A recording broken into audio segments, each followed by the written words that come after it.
બનાસકાંઠા જિલ્લાના વાવ તાલુકાના સુપ્રસિદ્ધ અને મિની દ્વારિકાથી ઓળખાતા યાત્રાધામ ઢીમા ગામની અંદર આજે જાણવા મળતી માહિતી અનુસાર આજરોજ તારીખ 15/11/2024ના પીપાજી મંદિરના ટ્રસ્ટીઓ દ્વારા અન્નકૂટ આજરોજ કારતક સુદ પૂનમે વિક્રમ સંવત 2081 અને પીપાજી મહારાજ મંદિર ઢીમા ખાતે વિક્રમ સંવત 2051 અને મહાસુદ તેરસના રોજ પીપાજી મહારાજની પ્રતિષ્ઠા કરવામાં આવે ત્યારથી આજે 29 વર્ષથી દર વર્ષે આ વર્ષે 56 ભોગનો મહાપ્રસાદ લગાવવામાં આવે છે। આ વખતના ભોજન પ્રસાદના દાતા શ્રી જમનાબેન રંગનાથજી પઢિયાર અને રંગનાથજી ઉમેશજી પઢિયાર અને તેમના દીકરાઓના હસ્તે અન્નકૂટ અને તમામ પધારનાર ભાવિક ભક્તો માટે ભોજન પ્રસાદનો લાભ રાખવામાં આવે છે।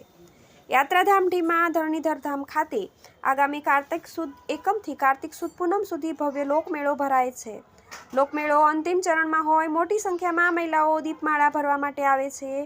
કાર્તિક માસમાં મહિલાઓ મોટી સંખ્યામાં દીપમાળાઓ ભરવા ઉલટી પડે છે, સ્વર્ગવાસીઓને શ્રદ્ધાંજલિ અર્પે છે। એક લોકમાન્યતા પ્રમાણે સુપ્રસિદ્ધ યાત્રાધામ ઢીમા ધરણીધર ભગવાનના ધામમાં કોઈપણ સ્વજન સ્વર્ગ સિધાવ્યા પછી તેમના દિવ્ય આત્માને શાંતિ મળે એ માટે શુદ્ધ ઘીના 1008 દીવડાઓ આખી રાત જાગરણ અને ભજન સંધ્યા કરવામાં આવે છે અને એનું ખૂબ મોટું મહત્વ છે। ભગવાનના ધામમાં દાન પુણ્ય કરવાનું ખૂબ જ મહત્વ રહેલું છે। આમ કાર્તિક સુદ એકમથી પૂનમ સુધી દીપમાળા ભરવાનું ખૂબ મહત્વ રહેલું છે। કાર્તિક માસમાં સ્વર્ગવાસીઓને શ્રદ્ધાંજલિ આપવા માટે મોટી સંખ્યામાં મહિલાઓ લોકમેળામાં ઉમટી પડે છે।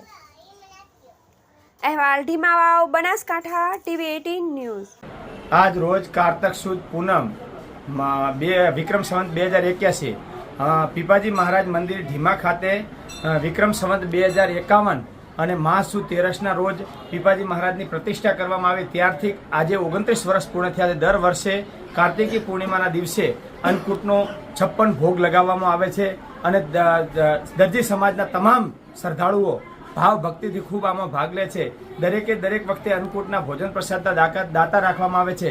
આ વખતના ભોજન પ્રસાદના દાતા શ્રી જમનાબેન રંગનાથજી પઢિયાર અને રંગનાથજી ઉમેશજી પઢિયાર તેમના દીકરાઓના હસ્તે અન્નકૂટ અને તમામ પધારનાર ભાવિક ભક્તો માટે ભોજન પ્રસાદનો લાભ રાખવામાં આવ્યો છે। દરેકે દરેક યાત્રિકો આવે છે, પોતાની યથાશક્તિ દાન ભેટ લખાવી અને અન્નકૂટનો પ્રસાદ લઈ અને સૌ આ પાવન પ્રસંગને ખૂબ જ શોભાયમાન બનાવે।